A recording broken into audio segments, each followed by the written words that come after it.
Hello दोस्तों, welcome to my YouTube channel JM tech pen. So दोस्तों finally Vivo company जो है 13 अक्टूबर को वीवो V20 मोबाइल लॉन्च करेगा इंडिया में। स्मार्टफोन की मार्केट प्राइस क्या होगा अभी ये कंफर्म नहीं हुआ है। मेरे ख्याल से आपको 25,000 के बीच में दिखने को मिलेगा स्मार्टफोन। तो दोस्तों इसलिए आज की इस वीडियो में वीवो V20 मोबाइल के साथ कंपेयर करेंगे Redmi K20 प्रो मोबाइल के बीच में। दोस्तों इन दोनों स्मार्टफोन की जो मार्केट प्राइस है आपको अंडर 25,000 में दिखने को आपको मिल जाएगा।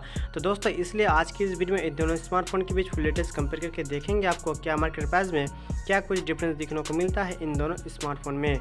दोस्तों अगर इन दोनों स्मार्टफोन के बीच फुल लेटेस्ट कंपेयर वीडियो आप लोगों को पसंद आए तो प्लीज़ लाइक शेयर कमेंट जरूर करना, और भाई का यूट्यूब चैनल है तो प्लीज़ सब्सक्राइब करके बेल घंटी जरूर बजा देना। सो दोस्तों चलो स्टार्ट कर लेते हैं आज का ये वीडियो।